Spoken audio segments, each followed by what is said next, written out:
Deus, amém, agora ligou.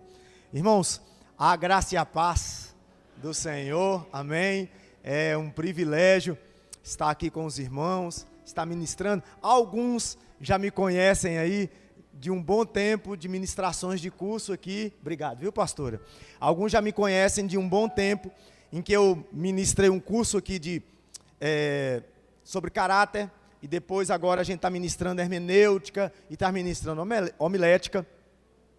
E alguns irmãos já me conhecem aqui de um bom tempo, mas para você que não me conhece, só queria falar meu nome, né? Primeiramente, para quem não me conhece, meu nome é Carlos André, eu sou pastor da Igreja Batista Vida Nova, lá em Contagem.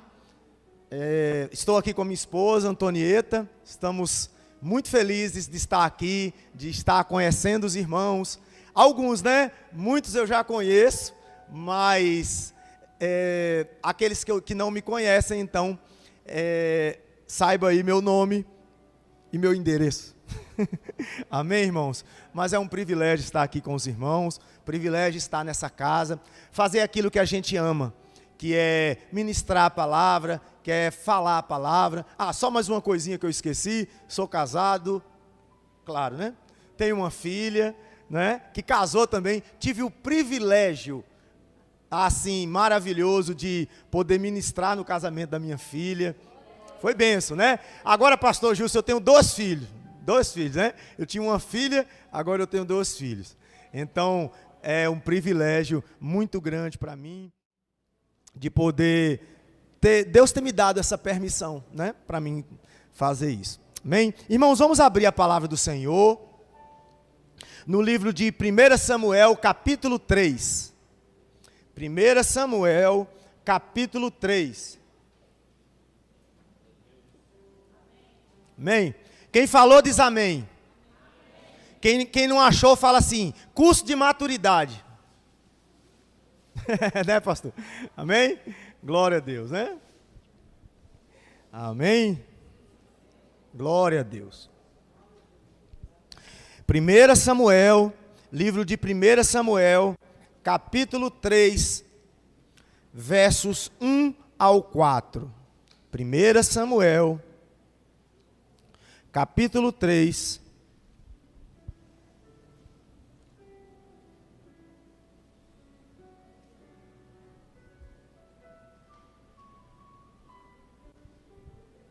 pastor, eu acho maravilhoso quando eu tenho uma coisa assim grande, porque eu gosto de espalhar as coisas, e é uma benção, né? Tem hora que a gente vai pregar assim, né, irmãos, nos púlpitos pequenininhos, né? Você nem consegue, não tem nem onde você colocar ali, mas eu amo, isso aqui é uma benção maravilhosa, né? Um espaço assim fantástico, para a gente espalhar e colocar tudo aqui.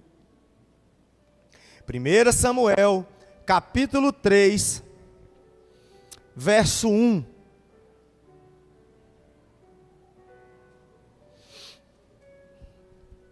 Amém? Glória a Deus. O jovem Samuel servia ao Senhor perante Eli. Naqueles dias, a palavra do Senhor era muito rara, muito rara. As visões não eram frequentes. Certo dia, estando deitado no lugar acostumado, o sacerdote Eli, cujos olhos já começavam a escurecer-se, a ponto de não poder ver, e tendo-se deitado também Samuel no templo do Senhor, eis que estava a arca, antes que a lâmpada de Deus se apagasse. O Senhor chamou o menino: Samuel, Samuel. Este respondeu: eis-me aqui. Amém?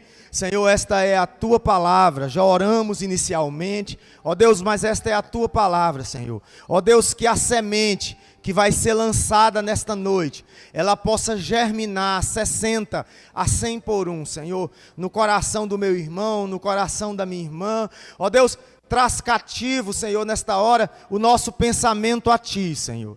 Cativo, como a Tua palavra diz, cativo à obediência de Cristo, Senhor. Ó Deus, em nome de Jesus, ó Deus, há uma palavra que vai ser ministrada, há uma rede que vai ser lançada nesta noite, Senhor. Fala ao nosso coração, Senhor. Dirige o nosso coração nos transforma.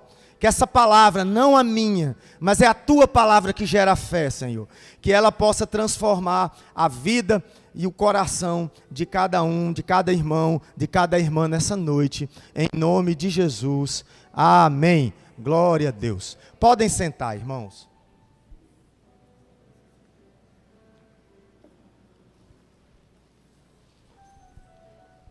Irmãos, nessa noite, eu queria trabalhar um pouco com os irmãos acerca desse homem, acerca de Eli, desse sacerdote que recebeu uma incumbência de Deus, recebeu um ministério do Senhor, de estar ali, sendo juiz, sendo trabalhado ali e ser um instrumento de Deus de trabalho e de satisfação para a vida do povo de Deus. Eli era um homem que, naquela época, os irmãos sabem, você não tinha um rei, não havia rei em Israel. E a centralidade da minha mensagem hoje, ela vai falar dessas 3 gerações. Tanto a geração de Eli, como a geração de Samuel, como a geração de Davi. Haviam 3 gerações, 3 momentos ali da bênção de Deus, 3 momentos ali de que pessoas precisavam ser alcançadas, de que pessoas precisavam ser trabalhadas.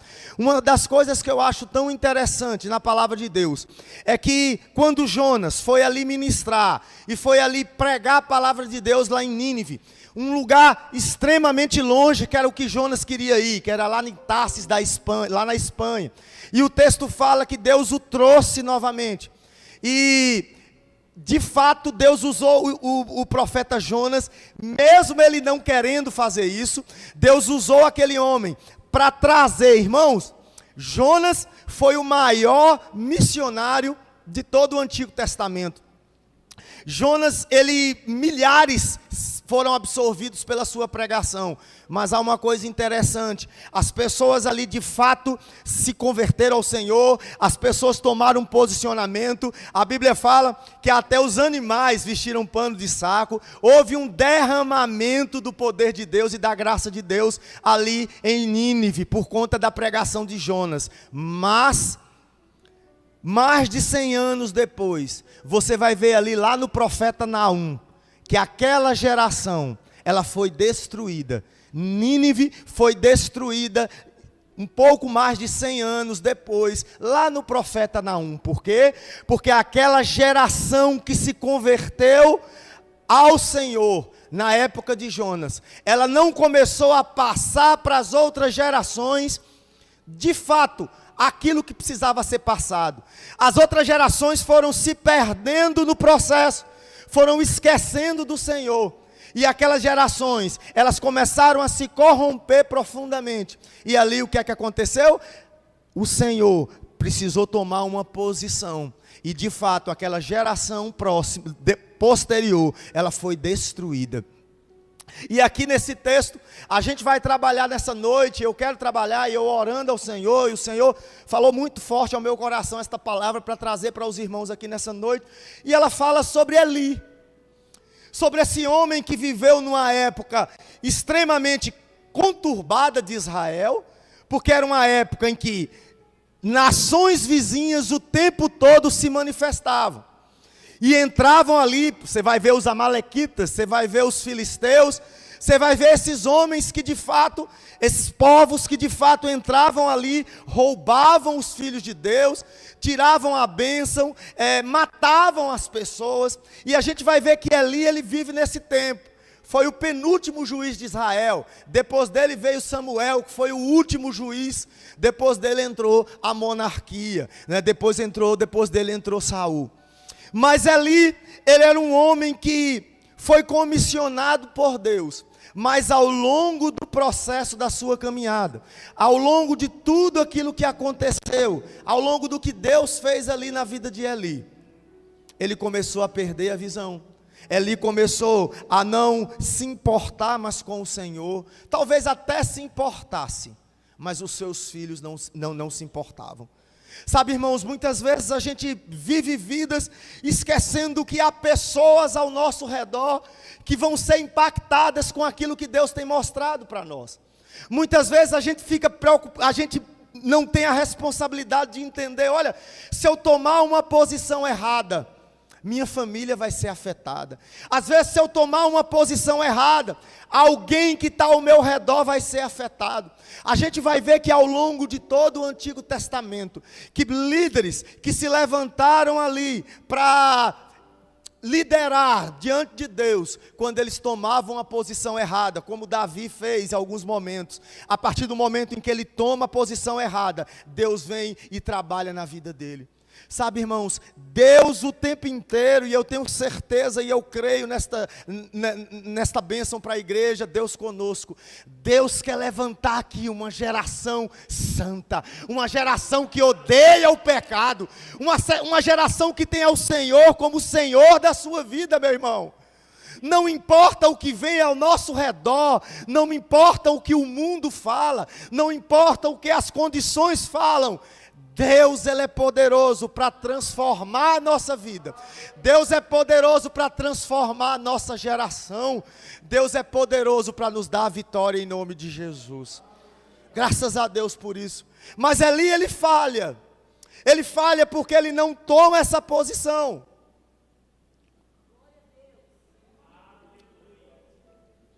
Eli, ele falha porque aquilo que Deus tinha trabalhado com ele, aquilo que Deus tinha comissionado Eli para fazer, Eli não faz. E quem foi esse homem? Ele foi sumo sacerdote no tempo da juventude de Samuel. E é esse texto aqui que a gente falou aqui. Ou seja, a gente trabalhou num texto em que a gente vai ver Eli já quase perdendo o seu momento como juiz, e ali, um pouco tempo depois, Samuel assumindo como juiz de Israel. Mas é interessante que Eli era um homem de Deus, era alguém que vivia e procurava manter a fidelidade a Deus, era. Mas e seus filhos? E seus filhos? Irmãos, o caráter de Cristo que é formado em nós, ele não pode ser apenas, a gente não precisa entender, oh não, eu tenho o caráter de Cristo, amém, beleza, mas as pessoas que estão ao meu redor, as pessoas que Deus me colocou como pessoas ao meu redor, elas precisam também ser impactadas por Cristo. As pessoas que Deus tem trazido a mim, elas precisam ser impactadas a Cristo, precisam ser trazidas a Cristo pelo meu testemunho. O juiz Eli, ele era um homem que ele temia a Deus, sim. Era um homem que fazia aquilo que era comissionado fazer no altar, sim, ele fazia. Mas era um homem que não disciplinava os seus filhos, ele fazia vista grossa. Irmãos, Deus não faz isso. O juízo de Deus vem sobre a nossa vida, vem sobre a vida daqueles que muitas vezes não obedecem ao Senhor. Irmãos, a gente precisa entender que a tribulação para o crente é um período para que ele possa crescer em Deus. Mas muitas vezes a gente não quer crescer em Deus. O caráter de Cristo, ele é moldado, e Eli passou pelo caráter de Deus. Deus ali que o criou e nos criou à imagem e semelhança, ele ali precisava trabalhar nesse caráter de Eli. E ele usou os seus filhos para serem trabalhados. Irmãos, Deus muitas vezes, ele vai usar pessoas ao nosso redor para trabalhar com o nosso caráter. Ele vai usar aquelas pessoas, né, irmã, que muitas vezes a gente, não, fulano de tal na igreja eu não dou conta. Mas às vezes Deus está usando aquela pessoa, Deus está usando aquela situação para trabalhar na nossa vida, para trabalhar no nosso caráter. É assim que Deus age. Mas sabe qual é o problema, meu irmão, minha irmã? É porque muitas vezes a gente é orgulhoso. Um dos grandes impedimentos para que Deus possa trabalhar na nossa vida e no nosso caráter, muitas vezes é o nosso orgulho. É a gente achar que a gente pode tudo. A gente achar que não, eu não preciso de nada. Tem uma história, eu não sei se eu já contei nas minhas aulas aqui, que eu acho muito interessante, é que certa vez Se eu contei aí para os irmãos já do estudo, amém, né? Se eu não contei, mas que eu gosto muito de falar, é que uma certa vez, uma pessoa, ela estava se afogando. E no momento em que ela estava se afogando, ela começa a ver aquele homem ali, se debatendo ali naquela praia, naquele lugar, e um salva-vidas olhando aquela pessoa. E um salva-vidas vendo, deixa eu ficar um pouquinho só parado aqui, porque eu paro, beleza. E o salva-vidas, ele vendo o tempo inteiro aquilo ali, mas parado. O salva-vidas, ele não se movimentava. E ele ficava quieto. E uma pessoa de longe começou a observar aquilo ali. E viu aquela pessoa se debatendo o tempo todo, o tempo inteiro, mas que o salva-vidas não fazia nada. De repente, aquele salva-vidas, ele entra naquela praia, ele busca aquele homem que estava se afogando, traz para a margem e o salva. Mas aquele homem ficou muito chateado, ficou extremamente chateado. Por quê? Porque ele não aceitava que o salva-vidas tivesse feito aquilo com aquele homem. E ele vai e pergunta para o salva-vidas: olha, por que aquele homem estava se debatendo tanto? E você deixou aquele homem deixou aquele homem tanto tempo ali. E o salva-vidas fala para aquele homem: olha, é porque se eu fosse no momento que ele tivesse com todas as forças, ele tinha segurado em mim e a gente tinha descido junto, porque ele estava com muita força. O que é que eu precisei fazer? Eu precisei que ele perdesse as forças para poder ir lá e salvar. Sabe, irmãos, um dos grandes problemas nossos, em que Deus não pode, e muitas vezes Deus é impedido de trabalhar na nossa vida e no nosso caráter, é que a gente está igual esse moço que estava se afogando. E quando a gente está se afogando, a gente tem toda a força, mas muitas vezes a tribulação vem, o problema vem sobre a nossa vida. Mas não é para nada não, meu irmão, é para você perder suas forças. Porque na hora que eu sou fraco, é aí que eu preciso dele. Muitas vezes enquanto a gente quer ali, a gente está com as forças, querendo fazer, querendo resolver. Não, eu vou tentar, eu vou fazer.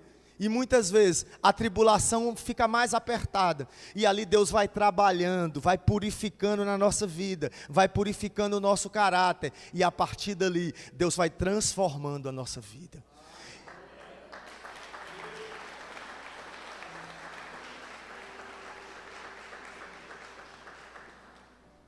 Perca as forças. Perca as forças. Deixa que ele haja na tua vida. Perca as forças, meu irmão, minha irmã. Porque quantas vezes a gente quer com o nosso próprio esforço resolver as coisas. Ali, ele queria com o próprio esforço resolver tudo. Ele não se importava mais com seus filhos. Ele deixava os filhos, e é interessante a gente pensar que Eli já estava ficando bem velho. Ele não dava muito conta de resolver os problemas que estavam acontecendo ali no templo. Resolver as questões. O que é que ele fez? Ele passou para os seus filhos. Mas ele não instruiu os seus filhos, ou não coordenou a vida dos seus filhos. E os filhos agora, e a gente vai ver durante todo o Antigo Testamento, diante da história, eu não vou ler aqui, é muita coisa, claro, mas a gente vai ver a negligência de Eli. E os filhos o que é que faziam? Tinham relações com as mulheres dentro até às vezes do templo, do altar ali, né? Os sacerdotes, eles pegavam uma porção que não era a deles, eles começaram a desobedecer ao Senhor o tempo inteiro, eram negligentes, eram homens incrédulos, homens que não acreditavam, e aí é o problema, porque muitas vezes eram pessoas que estavam no altar. Os filhos de Eli eram pessoas que estavam participando do altar, mas não tinham temor a Deus. Irmãos, precisamos ter temor do Senhor em tudo que fizemos. Temor. Hoje em dia as pessoas muitas vezes têm perdido esse temor a Deus. Tem perdido o temor do Senhor, e a gente entra na igreja, e a gente vem para a igreja, e a gente acha que aqueles pecados, a gente acha que aquela vida nossa, aqueles pecados domésticos, tá bom demais, eu me converti, mas eu estou dentro da igreja, e tá ótimo, Deus não está nem aí para isso não, eu vou continuar. E muitas vezes a gente pega aqueles pecados domésticos, e a gente coloca dentro de uma gaveta, e a gente fala para Deus: Deus, não mexe, não toca nisso. Mas nessa noite, Deus é poderoso para curar a tua vida, para transformar a tua vida. Deus é poderoso, meu irmão. Deus é poderoso para trazer tudo isso à tona. Estou falando que você tem que confessar para mim, não. Mas confessa para Ele. Confessa para Ele. Não deixa que esses pecados, e muitas vezes esses pecados domésticos, essas coisas, muitas vezes elas vêm e têm travado a nossa vida. Muitas vezes esses pecados têm travado o nosso ministério. Tem travado aquilo que Deus tem dado para a nossa vida com tanta preciosidade. Deus te ama, meu irmão. Deus tem um plano para a tua vida. Talvez seja tão clichê isso que eu estou falando, mas Ele tem um plano para a tua vida. Ele não te esqueceu. Ele contempla as tuas lágrimas. Ele contempla a tua dor. Sabe, irmãos, tem hora que eu fico olhando a palavra e a gente está passando por tanta luta e tanta dificuldade, como no tempo de Eli ele passava. Sabe, irmãos, e muitas vezes a gente está assim, mas a gente se esquece que haverá um dia, meu irmão, onde eu e você não teremos mais choro, mais dor, mais tristeza. Iremos estar com Ele, irmão. Iremos estar na mesa do banquete. Iremos desfrutar do melhor do Senhor. Do melhor do Senhor. Sabe, irmãos, a gente vê ali Mefibosete. Mefibosete estava lá em Lodebar. Lá em Lodebar. Porque quando ele era pequeno, e isso aí tem a ver também um pouco ali na época de Saul, um menino que tinha tudo para dar certo. Era um rei, futuro rei. Porque era filho de Jonatas. E era neto de Saul. Ora, Saul morre, vem Jonatas. Jonatas morre, sou eu. Ele estava sendo preparado para isso. E o texto fala que quando eles levam a arca do Senhor, aquela criança, ainda era criança ainda, a ama dele segura ele, mas tropeça e aquele menino fica paralítico. E o texto fala que ele vai para Lodebar. Lodebar significa terra do esquecimento. Talvez você entrou aqui essa noite e está lá em Lodebar. Está nessa terra do esquecimento. Você não tem deixado que Deus forge o teu caráter, forge a tua vida. E você está lá naquela terra do esquecimento. Está lá em Lodebar. Meu irmão, mas de repente, aquele homem que mesmo em Lodebar e na terra do esquecimento, ele foi fiel ao Senhor. Davi, quando ele assume, ele tinha uma aliança com Jonatas. E ele pergunta, alguém da casa de Jonatas que eu possa abençoar? Ô meu irmão, Deus não esqueceu de você. Deus não esqueceu da promessa que Ele tem para a tua vida. Há uma promessa do Senhor para a tua vida. E ali, quando eu olho, eu acho essa história fantástica.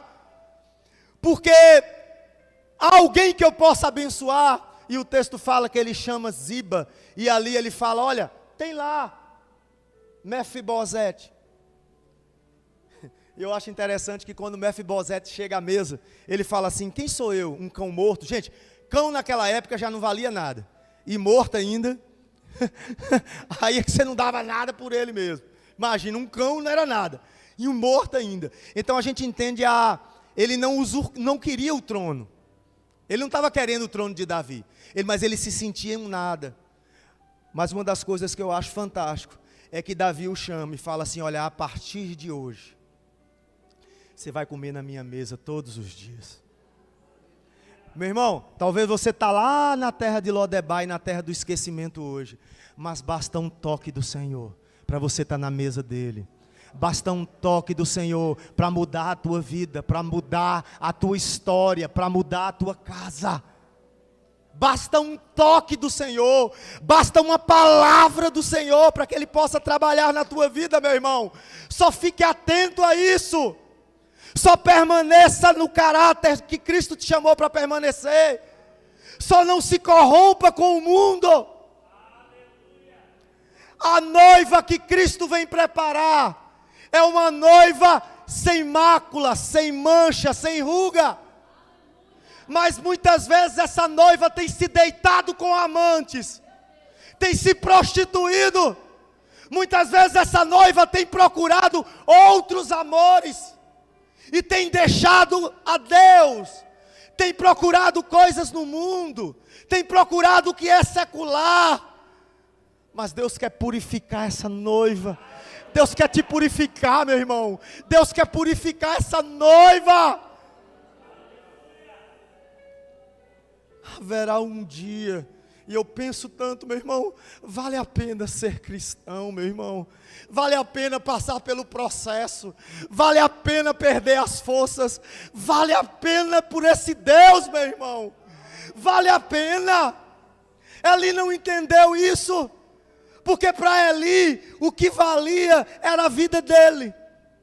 É interessante que a gente observa, que quando a arca foi levada, Eli não se assusta, quando os filhos dele morrem, Eli não se assusta muito. Mas quando a arca é levada, a Bíblia fala que Eli se apavora com aquilo. Eli estava muito preocupado mais com os objetos do que com sua própria família.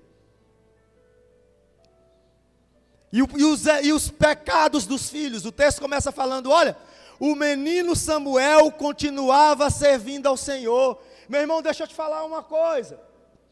Deus tinha colocado ali, o sacerdote ali, e a gente vai ver aí durante toda a construção, que toda a descendência de Eli é eliminada, por conta desse homem.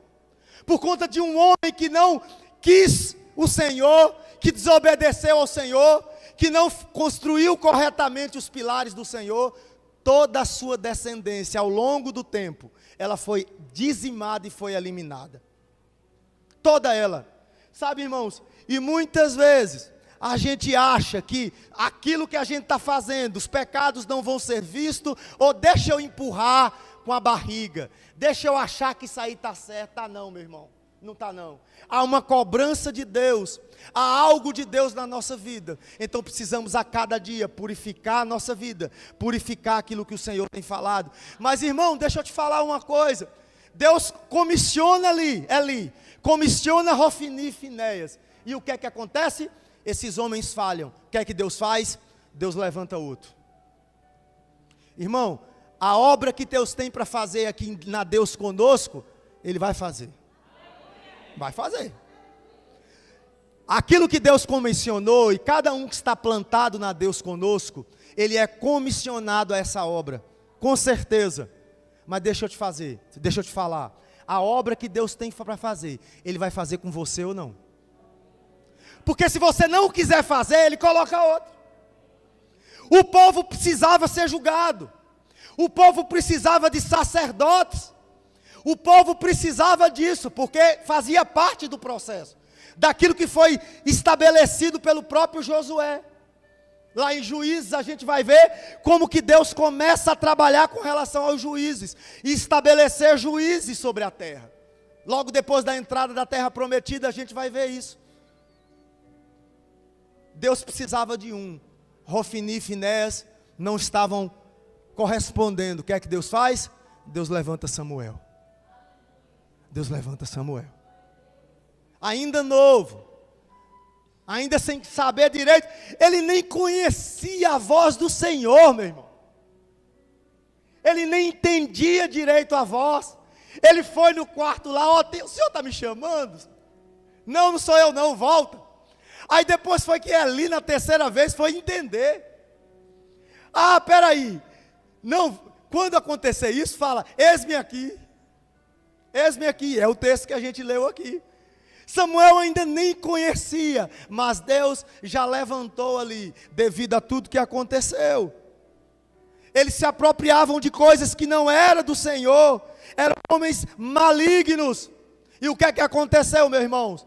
O juízo veio sobre a casa de Eli.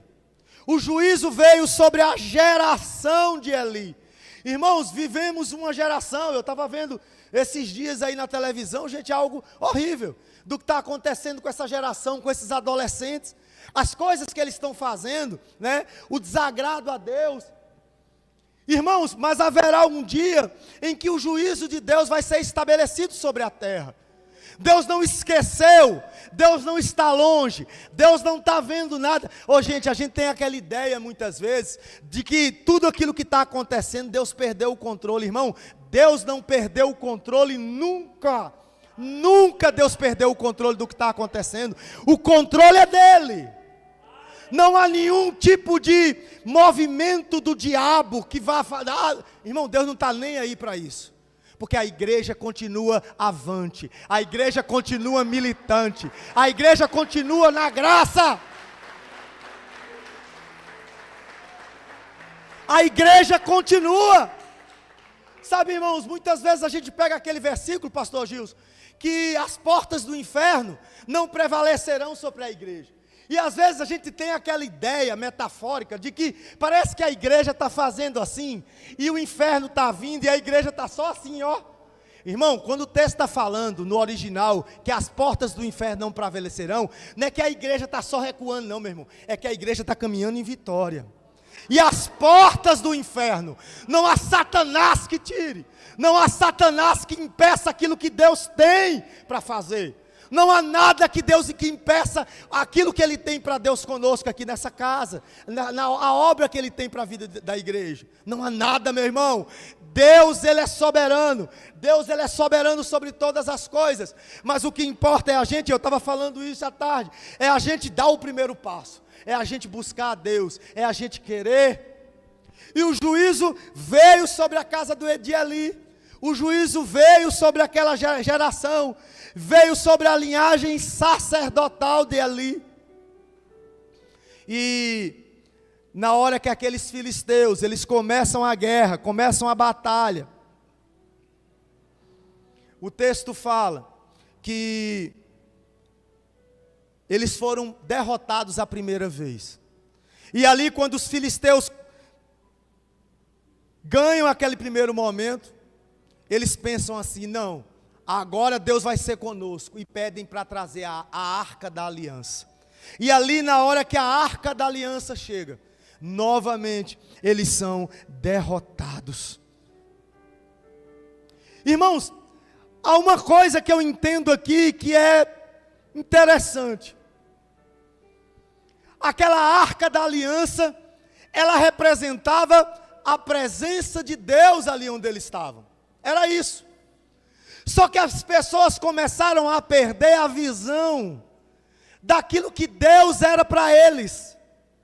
Sabe o que aconteceu na história?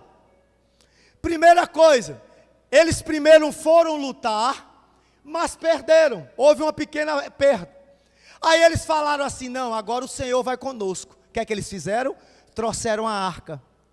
E colocaram Hofni e Finéias para levar aquela arca. Irmãos, sabe do que eles fizeram a arca? Um amuleto. Um amuleto. Algo que dava proteção na cabeça deles. Mas não era mais o Senhor que estava ali. Eles falaram: olha, vamos trazer a arca, traz a arca que a gente vence. Gente, não é o objeto, mas é o dono do objeto. Não é a arca, mas é quem está lá dentro, mas é a presença dele ali. Irmãos, muitas vezes a gente tem usado a Deus como amuleto. Sabe o que a gente faz?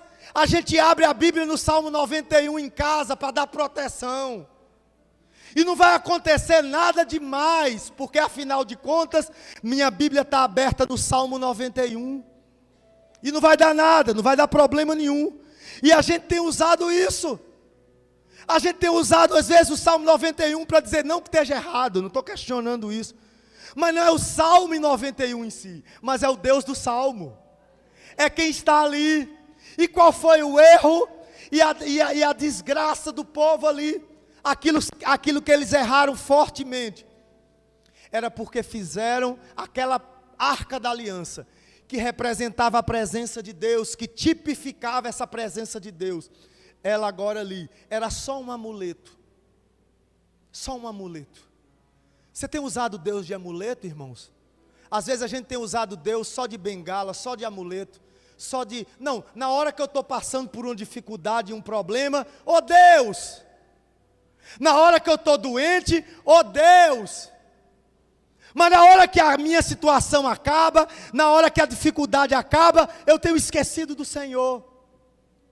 Eu oro, eu leio a Bíblia, eu sou fervoroso, é enquanto eu estou com problema, porque eu uso Deus de amuleto. Meu irmão, eu não amo a Deus pelo aquilo que Ele me dá, eu amo a Deus pelo que Ele é. Pelo que Ele é. Por aquilo que o Senhor é na minha vida. É por isso que eu amo, é por isso que eu amo ao Senhor ardentemente, pelo que Ele é. Então quando eu estou na sua presença, não importa se eu estou passando por problemas e por dificuldades, o que importa é o trabalhar de Deus na minha vida, é o agir de Deus na minha vida. Não sei quem estava comentando na sala hoje, né, sobre Jeremias 18, do vaso do oleiro. Irmãos, muitas vezes a gente não entende que esse vaso do oleiro, e a gente quer ser quebrado, a gente quer ser transformado no nosso caráter, mas o vaso do oleiro ali, do sacerdote Eli, eram seus filhos. Eram os filhos que o entristeciam. Eu não tenho dúvida que os filhos o entristeciam. Ele não tomava posição contra os filhos, mas os filhos o entristeciam. O vaso do oleiro era aquele. Eli precisava ser quebrado. Eu não sei qual é o problema da tua vida. Eu não sei aquilo que você vai precisar ser quebrado, porque você tem desobedecido. Mas irmãos, quando a gente vai ao Senhor, a gente precisa entender que nós somos como esse vaso. Nós somos como esse vaso.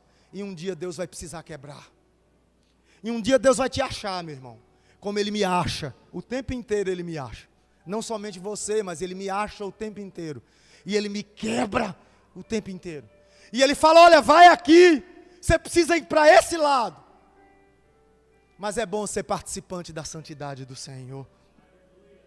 E ali quando aquela arca foi levada, quando eles fizeram aquilo de amuleto, não havia uma presença real do Senhor ali. Quando Hofni e Finéias foram mortos, aqueles que representavam a santidade de Deus, representavam a Deus ali naquele momento, eles foram mortos. E o texto fala que os filisteus, eles levaram a arca de Deus. A presença de Deus foi levada. Hoje em dia a igreja tem se acomodado e tem se conformado com o mundo. E muitas vezes a glória de Deus, ela tem sido levada para o meio secular. E as pessoas têm enlameado, não o nome de Cristo, que esse nunca vai ser enlameado, mas as pessoas têm levado muitas vezes um testemunho errado. E ali, aquela arca foi parar lá entre os filisteus. E ali ela foi, e depois a gente sabe toda a história, eu não vou entrar aqui, que ela voltou novamente. Mas ali aquela geração, ela falhou. E o texto fala que quando a notícia da arca chega, que ela foi levada, o sacerdote Eli, ele cai da cadeira, ele quebra o pescoço e ele morre. Aquela menina, uma mulher, em que o filho dela ali começou a nascer, naquele momento, ela coloca o nome do filho de Icabó. Foi-se a glória de Israel. Porque a glória de Israel estava na arca. Mas as pessoas estavam confundindo o amuleto, o que era ali, com a real presença do Senhor na vida deles. Foi-se a glória de Israel. Irmãos, o caráter de Deus ele é construído. O caráter de Deus precisou ser construído na vida de Eli. Quando ele entendia que a glória de Deus ela estava sobre a sua vida. De que a glória de Deus ela se manifestava na sua vida o tempo inteiro. Meu irmão, a gente precisa amar a Deus o tempo inteiro. Precisamos nos dedicar ao Senhor o tempo inteiro. O caráter passa a partir do momento em que eu morro. Precisa haver uma morte na minha vida. Quando eu falo morte, irmão, é morte da minha natureza carnal. Morte da minha natureza pecaminosa. É colocar aquilo que os meus olhos desejam crucificado para Cristo. Esse é o crescimento em Deus. Esse é o crescimento que o Senhor quer em todo momento. Mas há um erro de Eli. ele amou mais aos filhos do que ao Senhor. Ele amou mais aos filhos do que o Senhor. Irmãos, o texto continua no verso 3 e ele fala: naqueles dias, a palavra do Senhor era muito rara e as visões não eram frequentes. Por quê? Porque que Deus não se relacionava? Porque havia pecado no altar. As visões não eram mais frequentes. Deus não dava visões para o povo. Porque havia pecado no meio do povo. Por que as pessoas não escutavam a doce voz dele? Porque não havia sensibilidade no coração para escutar a voz. Sabe, irmãos, quando a gente começa a fazer Deus de amuleto, quando a gente começa simplesmente a viver vidas, mas não somos trabalhados, não deixamos Deus trabalhar na nossa vida e no nosso caráter, as visões começam a ser raras. A palavra de Deus, ela começa a ficar muito rara, e as visões do que Deus tem para a vida da gente começam a ficar também não frequentes. Como que está a tua vida? Queria te perguntar nessa noite, trazendo para você, como que está a tua vida? O Senhor tem falado ao teu coração? Faz quanto tempo que você não escuta a voz dele, meu irmão? Não há nada melhor do que ouvir a voz dele. Irmãos, não estou falando só de bênção não, disciplinando também. É maravilhoso quando a gente está num caminho e Deus fala: sai, vai para cá, meu filho. Não, você está errado, você tem que ir para cá. É maravilhoso. Irmão, você tem escutado a voz do Senhor? Você tem escutado Deus te conduzindo? Há quanto tempo você não ora? Há quanto tempo você não lê a palavra? Há quanto tempo você tem ficado triste? Deus contempla a tua tristeza, o teu coração, mas Deus também quer um comprometimento teu. Deus também quer um compromisso, porque Deus só tem compromisso com quem tem com Ele. Deus fala: olha,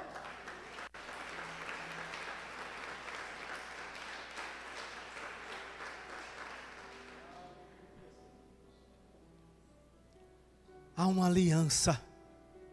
Há uma aliança preciosa do Senhor na nossa vida, irmãos.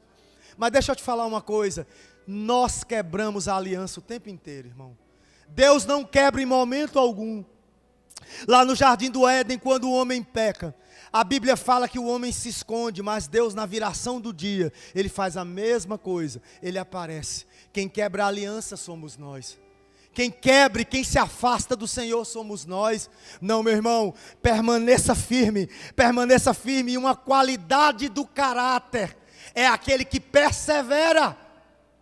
E uma das coisas que eu acho fantástica é que a palavra de Deus fala lá em Tiago, que a perseverança, ela precisa ter uma ação completa. Ou seja, eu estou passando pela luta e pela dificuldade, meu irmão, deixa completar. Deixa o Senhor trabalhar, não reclama não. Deixa Ele continuar trabalhando. Deixa Ele continuar aperfeiçoando o teu caráter, aperfeiçoando a tua vida, aperfeiçoando as dificuldades que você tem, as brechas. Muitas vezes Deus não consegue trabalhar, porque como diz lá em Neemias, há brechas no muro, há raposinhas no muro, há pecados no muro, e Deus tem se afastado. Como você tem se apresentado diante de Deus? Você tem deixado Deus trabalhar no teu caráter? Eli era um homem que tinha tudo com o Senhor. Ele era o sacerdote, o juiz, mas ele perdeu, porque ele amou mais os seus filhos do que a Deus. Deus tem algo maravilhoso na minha vida e na tua vida o tempo inteiro, meu irmão.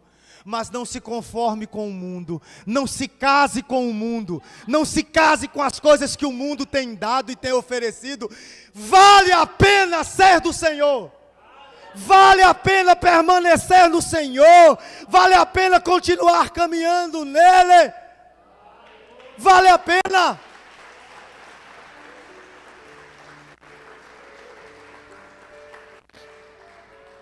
A palavra do Senhor era muito rara, e as visões não eram frequentes. Certo dia, meu irmão, o que eu acho fantástico de Deus é isso. certo dia. Isso foi o que aconteceu com Mefibosete, como eu falei aqui. Um dia, Davi toma o poder, né? Davi é estabelecido, né? No poder de Israel, por obra do Senhor. E ele lembra, e ele tira Mefibosete da terra do esquecimento. O que eu acho fantástico, irmãos, é que pode estar acontecendo o que for, mas há um certo dia. Ô, meu irmão, há um certo dia, pastor. Há um dia em que Ele não vai deixar você na situação em que você está. Não importa a tua luta e a tua dificuldade, permaneça com o teu caráter centrado nele. Permaneça com a tua vida posta diante dele. A luta, a doença, a tribulação vem, meu irmão, ao dia mau que Paulo fala lá em Efésios. Mas há um certo dia. Mas há um certo dia. O texto fala, olha, as visões não eram frequentes, mas há um certo dia. Ô, meu irmão, em nome de Jesus, há uma geração de Samuéis na igreja Deus Conosco. Há uma geração de Samuéis que Deus vai levantar. E há uma geração de Davi que Deus vai aperfeiçoar a cada dia. De homens e mulheres cheios da graça de Deus, que pecam, nós erramos, mas homens e mulheres segundo o coração de Deus. Oh, meu irmão, aquela geração de Eli, as visões não eram frequentes, mas há um dia em que aquela dor vai passar, há um dia que a tua tristeza, aquela que você chora no travesseiro toda noite, ela vai passar, meu irmão, ela vai acabar, o Senhor vai entrar com providência. Se a promessa é dele, ele não deve nada a ninguém. Ele vai te pagar, ele vai te prometer, aquilo que ele te prometeu, ele vai te dar, porque ele é fiel. E o texto fala, olha, certo dia, Eli, cujos olhos estavam enfraquecendo, quando a gente perde a direção do Senhor para a nossa vida, quando a gente perde o trabalho, os nossos olhos espirituais começam a enfraquecer. A gente não consegue mais orar como a gente orava. A gente não consegue mais ler a Bíblia como a gente lia. E os nossos olhos espirituais vão enfraquecendo. A nossa idade espiritual, né? A nossa maturidade vai se perdendo. E a gente começa a fracassar. E o texto fala que esses olhos haviam enfraquecido, a ponto de não conseguir mais enxergar. Elias estava cego espiritualmente, totalmente cego. Estava deitado no seu aposento. A lâmpada de Deus ainda não havia se apagado. Irmão, deixa eu te falar uma coisa. Era obrigação dos sacerdotes. A lâmpada nunca podia ser deixada apagada no altar.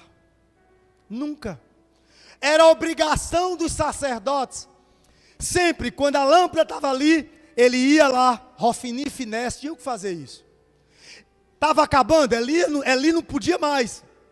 Eli não estava mais com condições de fazer isso. Então Hofni e Finés, diante da lei, daquilo que foi estabelecido lá por Moisés, a lâmpada de Deus não podia se apagar. Ela tinha que estar acesa. O texto está falando aqui, por quê? Porque eles precisavam estar sempre olhando ali e acendendo, olhando e acendendo. O fogo no altar não podia acabar. A lâmpada não podia acabar. Eles precisavam estar lá sempre acendendo. Mas o texto está falando aqui que a lâmpada de Deus ainda não havia se apagado. A esperança para a tua vida, meu irmão. A lâmpada do Senhor ainda não se apagou. A lâmpada do Senhor ainda não se apagou na tua vida. A lâmpada ainda não tinha se apagado, porque Deus é o certo dia, irmão. Eles estavam sendo tão relapsos na obra do Senhor. Eles estavam sendo tão inconsequentes. estavam sendo tão mau caráter com aquilo que Deus tinha colocado, que Hofni e Finéias estava preocupado em ganhar as coisas, mas não estava cumprindo com aquilo que Deus tinha falado para a vida deles. E a lâmpada ainda não havia se apagado. E Deus levanta Samuel. Quando é que a lâmpada de Deus se apaga na nossa vida?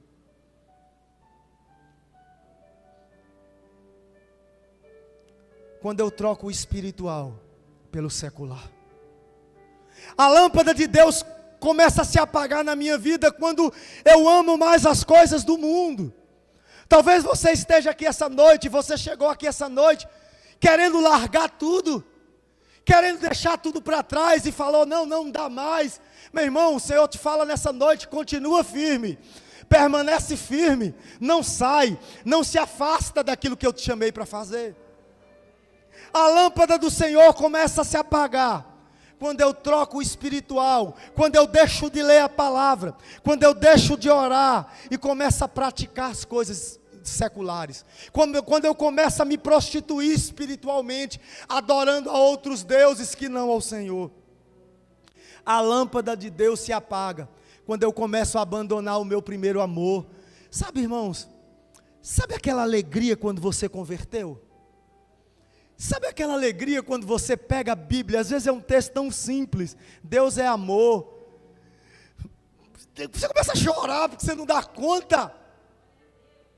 Irmãos, a gente tem perdido muitas vezes, a lâmpada do Senhor vai se apagando, porque a gente tem perdido o primeiro amor, a gente tem abandonado o primeiro amor, a gente tem abandonado a prática das primeiras obras, sabe, irmãos, e muitas vezes a gente tem tantos anos de cristão, e a gente fala, mas eu não preciso mais disso. Deixa eu te falar uma coisa, Deus quer quando você lê o Salmo 100, pela 100ª vez, Deus vai falar ao teu coração, Deus vai transmitir a palavra dele ao nosso coração, não importa o tempo, meu irmão, do nosso interior vai fluir rios de água viva, vai falar palavras do Senhor na nossa vida. Deus quer falar conosco em todo o tempo. Em todo o tempo Deus quer falar conosco. Quando eu perco a sublimidade do Evangelho, quando eu perco aquilo que é simples de Deus, sabe, irmãos, a lâmpada do Senhor se apaga quando eu não vejo o Senhor nas mínimas coisas. A gente às vezes só quer que Deus abra o céu, rasgue o céu e fale. Ô meu irmão, Deus também age nas simples coisas, nas mínimas coisas. Paulo fala que quando a gente olha a natureza, quando a gente olha aquilo que Deus deu, e a gente não glorifica Ele, a gente é indesculpável diante de Deus. Paulo fala lá em Coríntios, olha, eu temo que vocês percam a sublimidade do Evangelho.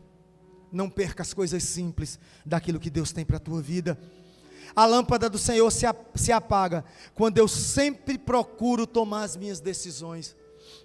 Eles tinham, Hofni e Finéias tinham o que fazer ali, tinham suas responsabilidades, mas eles sempre procuravam tomar as decisões deles. Não, meu irmão, deixa a decisão do Senhor, é do Senhor. Deixe Ele tomar a direção da tua vida. Deixe o Senhor tomar o direcionamento, a posição que Ele tem para a tua vida. Entre no centro da vontade de Deus. Deixe que Deus haja na tua vida. Senhor, é isso aqui, amém. Se for uma coisa que eu não goste, mas é a boa, perfeita e agradável vontade do Senhor para a nossa vida. Essa que é a boa, meu irmão.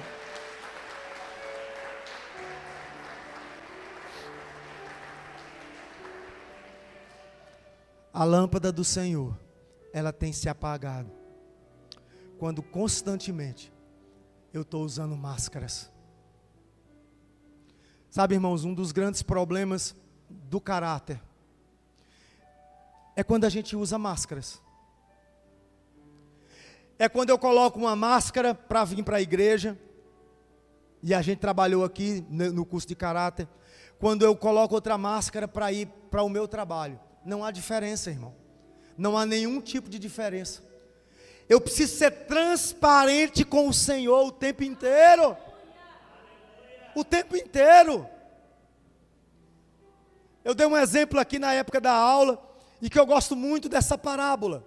A maioria aqui não escutou, mas naquela parábola da veste nupcial. Irmãos, isso aqui é um salão nupcial. Você não me conhece.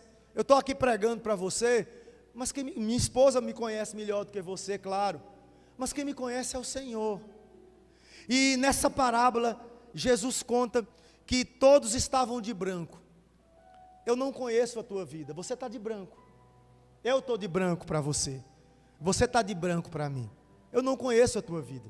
Mas a parábola fala que de repente, aquele rei entrou, olhou aquele homem que estava com a roupa com mancha, e falou assim: por que a tua veste está suja? Sai, vai embora, porque aqui não é o teu lugar. Irmão, transparência com o Senhor. Você pode enganar o seu pastor, os seus pastores, as suas pastoras, você pode enganar muito bem.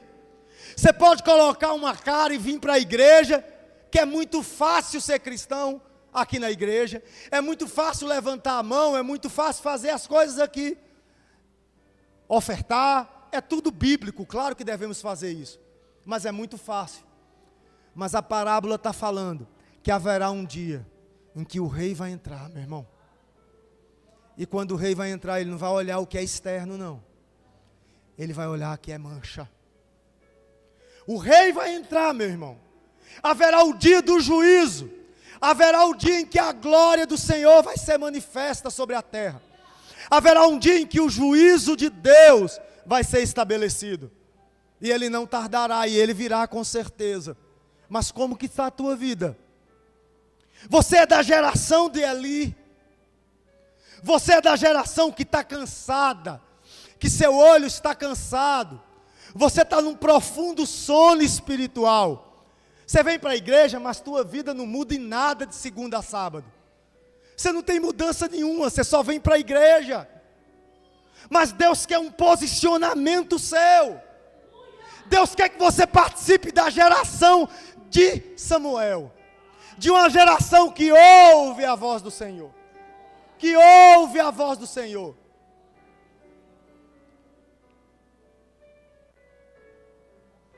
Deus procura uma geração que gere ação. Que gere ação. E agora, irmãos, ao longo de todo o tempo do Antigo Testamento, aquela geração de Eli, ela é dizimada completamente. Você vai ver isso, a gente não vai entrar aqui, mas a gente vai ver, você vai ver isso, depois você veja em casa, medite mais no texto, e você vai ver que essa geração, em Saul, essa geração foi completamente dizimada. Aquilo que Deus prometeu, Ele fez. Ele fez. Mas agora aparece a geração de Samuel, uma geração de homens que ouvem ao Senhor, que buscam ao Senhor. É como eu falei aqui o texto. A lâmpada de Deus ainda não havia se apagado. A esperança para a tua vida, a esperança para a tua casa, a esperança para o teu ministério. Deus é aquele que tudo novo faz. O Deus fala lá, Jesus fala lá em Apocalipse: eis que faço novas todas as coisas. Ele é aquele que faz novo todas as coisas. Ele é aquele que muda a tua casa, muda a vida da tua família. Ele muda, meu irmão. Basta a gente crer nele, basta a gente permanecer nele. Basta a gente nunca perder a lâmpada do Senhor, o acender da lâmpada do Senhor na nossa vida. E ali Deus levanta essa geração de Samuel. Uma geração de Samuel, e o texto fala: então o Senhor chamou a Samuel. Samuel, Samuel. Ele respondeu: eis-me aqui. Ô meu irmão, quem pode dizer isso aqui essa noite? Ô Senhor, eis-me aqui, Senhor. Eis-me aqui.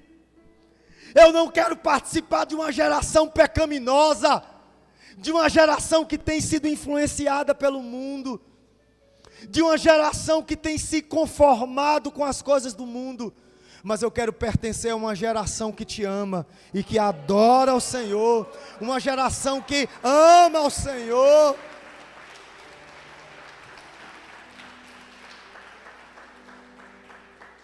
E Deus levanta essa geração, uma geração de intimidade, Oh, meu irmão, como precisamos de intimidade com o Senhor. Como precisamos, irmãos, ouvir a voz dEle. Oh, meu irmão, se você tem perdido a doce voz, você não sabe o que é que você tem perdido, meu irmão. Se você tem perdido, e muitas vezes, quantas vezes a gente está ali naquele sofrimento, mas Deus fala assim: olha, eu sou contigo, eu irei adiante de ti, eu vou te fortalecer, eu vou te trabalhar na tua vida, eu vou te dar forças. Irmãos, muitas vezes há gigantes na nossa vida tão grandes, tão grandes. Deus levanta uma outra geração, que era a geração de Davi. Uma geração que tinha uma visão completamente diferente daquilo que a geração de Eli tinha. A Bíblia nos fala que existia um gigante que se levantou e estava pedindo um homem durante 40 dias. E Deus não deu o homem, Deus deu um menino. E aquele menino vai ali. E o texto fala que quando ele olha para aquele gigante, ele fala assim: quem é esse circunciso? Davi não chama Golias de gigante. Sabe, irmãos, um dos grandes problemas nossos, que a gente tem perdido a bênção de Deus, é a visão que a gente tem do problema. A gente olha para o problema e fala assim: não, é um gigante. Não, meu irmão, não olhe para o problema e diga que é o gigante. Olhe para o problema e diga: tem um Deus que é muito maior do que isso. Tem um Deus que é muito maior do que o gigante. Tem um Deus que é muito maior do que o meu problema. Muito maior do que eu estou passando. Ele vai operar à medida que eu olho, à medida da minha visão. E tem outro segredo da geração de Davi. Davi, quando ele estava em Ziclag, ele vai lutar contra Saul. As pessoas ali, eles não concordam, e Davi volta. Quando Davi volta, todas as mulheres, todas as crianças foram levadas cativos pelos amalequitas. Todas elas. E o texto fala que os homens começaram a chorar. Alguns queriam apedrejar Davi. Mas tem uma palavrinha de Davi, dessa geração que não se dobra ao pecado, dessa geração que não se dobra às coisas do mundo, dessa geração que não se corrompe com o pecado. Essa geração de Davi, que teve seus problemas, teve a sua falha, mas era um homem segundo o coração de Deus. Por quê? Porque Davi tomou uma posição. Quando aqueles homens queriam apedrejar, a Bíblia fala: e Davi se reanimou no Senhor. Oh, meu irmão, queria nessa noite te dar uma palavra de ânimo, meu irmão. Ainda há esperança para o teu problema. Ainda há esperança para a tua dor. Ainda há esperança para esse gigante que se agiganta tanto e você tem achado que é ele. Ainda há esperanças, meu irmão. Ainda há esperança para o teu fracasso. Ainda há esperança para aquele choro que não passa. Ainda há esperança. E essa esperança é o Senhor na tua vida. Essa esperança é o Senhor na tua vida. Deus, nessa noite, assim como Ele fez com o Davi, Ele quer restaurar o tabernáculo de Davi. Restaurar, e o tabernáculo fala de casa. Deus, nessa noite, Ele quer restaurar a tua casa. Deus, essa noite, Ele quer restaurar a tua vida. Quer restaurar a tua vida. Mas há um preço que precisa ser pago. Aquele homem, Eli, ele pagou um preço muito alto, porque ele não ouviu a voz do Senhor. Davi também pagou um preço muito alto, por tudo que ele cometeu. Mas é um homem que morreu, mas morreu com a consciência limpa, daquilo que ele tinha sido chamado para fazer. Porque era um homem que caiu, que desobedeceu ao Senhor, mas é um homem que permaneceu no centro da vontade do Senhor para a sua vida. E já estamos quase encerrando. Queria só falar o verso 4. Então o Senhor chamou Samuel. Deus procura verdadeiros adoradores, verdadeiros ouvidos espirituais. Quando Deus está falando lá em Apocalipse, Ele fala o tempo todo: aquele que tem ouvidos para ouvir, ouça o que o Espírito diz às igrejas. Então o Senhor chamou Samuel, e ele respondeu. Oh, meu irmão, Elias não respondia mais, Elias não escutava mais, mas a geração de Samuel ouvia o Senhor. Deus nessa noite, Ele quer te chamar pelo teu nome, meu irmão.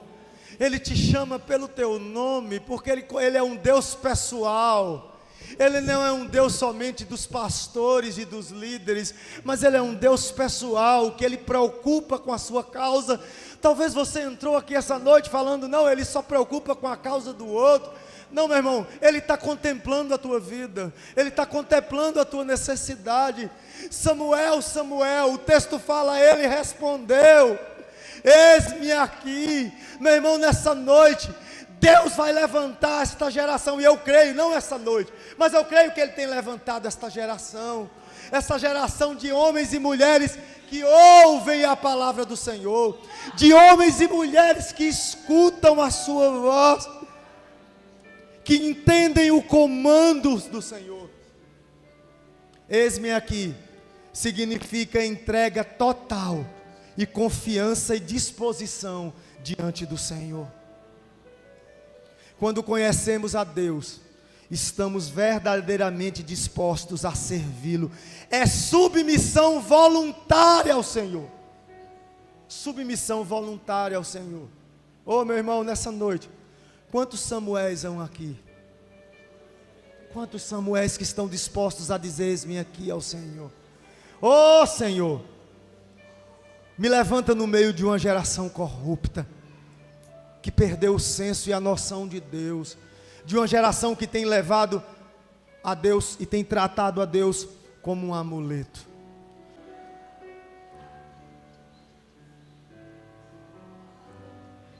Eu não quero, talvez muitos cultos você tenha pedido algo ao Senhor: ah, Deus, me dá isso, me dá aquilo. Não é problema a gente pedir as coisas para o Senhor. Mas, irmãos, nessa noite, você acabou de falar que quer ser esse Samuel, mas entre responder e cumprir o chamado há uma distância muito grande. Muito grande. Samuel falou: eis-me aqui. Ele ouviu, mas era uma criança, ele nem tinha ideia ainda do que era o eis-me aqui. Ele não tinha. Mas nessa noite, o Senhor quer chamar você para prontificar diante de Deus. Deus quer levantar na Deus conosco, e eu creio, eu sei que Ele tem feito isso. Homens e mulheres de caráter, homens e mulheres com o caráter sensível à voz do Senhor. E eu queria fazer nessa noite 2 apelos. O primeiro: se você quer ser um Samuel, quer dizer, eis-me aqui, entenda, irmãos, entenda o que você vai fazer nessa noite. Você está se aliançando com o Senhor, não é com o pastor que está pregando, não, meu irmão. Eu não tenho moral nenhuma para isso, absolutamente nenhuma. Mas é com o Senhor. Eu queria te convidar aqui à frente. Aqueles que dizem: Senhor, eu andei como Eli, ou eu não estou fazendo aquilo que tem te agradado, Senhor. Mas nessa noite, eu quero pertencer à geração de Samuel, uma geração que não se dobra ao pecado. Eu queria que você viesse aqui à frente. Eu queria orar por você. Venha aqui à frente, não tenha medo, não tenha vergonha. Se você quer fazer isso, estou falando que você está em pecado porque você vem aqui à frente, não, irmão. Às vezes a gente está só travado, falta só a gente colocar diante de Deus e se dispor. Não estou chamando aqui alguém que esteja em pecado, não. Mas se você que entende: olha, eu não tenho me posicionado, e nessa noite você quer dizer assim: Senhor, eu quero me posicionar em Ti, vem aqui à frente rapidamente. Eu quero orar por você, eu quero orar pela tua vida. Vem aqui à frente, diante do Senhor. E aqui à frente. Ô meu irmão, Deus não é mercadoria não, meu irmão. Deus não é mercadoria não. Eu não preciso ficar falando muito não. Se você quer tomar uma posição nessa noite e dizer: Senhor, eis-me aqui, eu quero ser esse Samuel, eu quero me dispor ao Senhor, eu quero ser de uma geração que não se corrompe.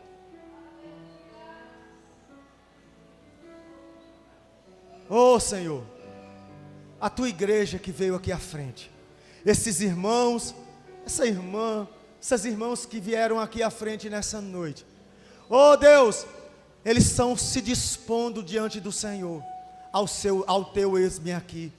Eles estão se dispondo e estão querendo dizer: Senhor, basta! Eu não quero mais viver como eu estou vivendo. Eu não quero mais viver da situação que eu estou vivendo. Eu não quero mais permanecer muitas vezes em uma derrota espiritual. Mas eu quero progredir, Senhor. Eu não quero pertencer a uma geração que desobedeceu ao Senhor. Mas eu quero pertencer a uma geração que ama ao Senhor. Que ama ao Senhor. Oh Deus, Tu contemplas esta noite aqueles que estão se aliançando contigo esta noite. Oh Deus, Tua palavra diz que Tu se chegarás para aquele a quem chega. E essas pessoas aqui à frente têm se achegado, Senhor. Oh Deus, a obra não é minha, a obra é do Senhor. Oh Deus, há Samuéis aqui na frente, Senhor. Há Samuéis aqui na frente. Há homens e mulheres que querem ir para frente, que querem continuar. Oh Senhor, ser com cada um deles, Senhor, nessa noite. Cada um deles, Senhor. Oh Deus, que a partir de hoje eles se sintam abraçados por Ti, que eles se sintam abraçados pelo Teu Espírito Santo nessa noite. Oh Deus, que cada um aqui se sinta tocado pelo Teu Espírito Santo. Abraça, Senhor. Se tem alguém aqui triste, Senhor, se tem alguém aqui se sentindo derrotado, oh Deus, renova as forças, Senhor. Renova as forças desse homem e desta mulher, Senhor. Renova as suas forças, Senhor. Oh Deus, em nome de Jesus. Em nome de Jesus. Oh Deus, que haja nessa noite renovo, restauração, Senhor. Oh Deus, na vida do meu irmão, na vida da minha irmã. Samuéis estão sendo levantados nessa noite aqui. Em nome de Jesus. Em nome de Jesus. Te amo, Deus, Tua graça nunca falha. Todos os dias eu estou em Suas mãos. Irmão, eu também queria fazer um apelo também. Pode continuar, meu irmão. Pode ir. Aquele nessa noite que entrou aqui, mas não conhece ao Senhor. Ah, mas eu tenho andado em tanto. Ah, mas Deus não me ama mais porque eu tenho feito tanta coisa errada. Meu irmão, se Deus transformou a mim, Ele transforma você, meu irmão. Ele tem poder para isso.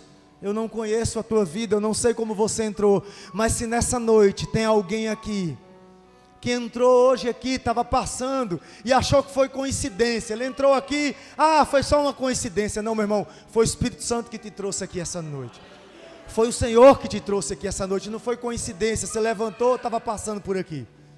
Se tem alguém aqui nessa noite que quer entregar a vida ao Senhor, que quer entregar e fazer do Senhor o seu Senhor da sua vida. Não importa, irmão, o que você fez, não importa aquilo que você viveu, Deus não quer saber disso. Hoje é dia de novidade de vida, é dia de mudança de vida. Tem alguém aqui, irmão? Levante a sua mão. Tem alguém que quer ter o Senhor como Senhor e Salvador da sua vida esta noite? Tem alguém aqui que quer entregar a sua vida que quer entregar a sua vida e o senhorio ao Senhor? Amém. Pode cantar.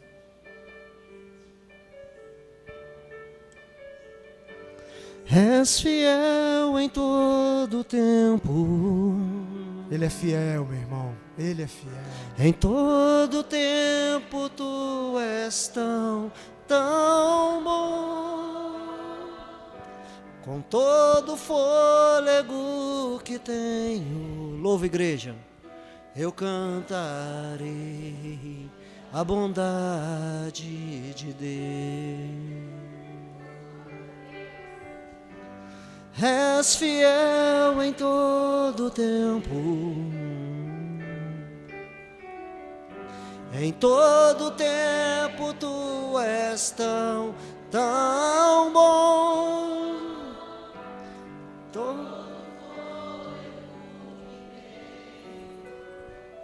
Eu cantarei a bondade de Deus. Amém. Glória a Deus. Ele é bom. Ele é bom. Ele é bom. Aleluia.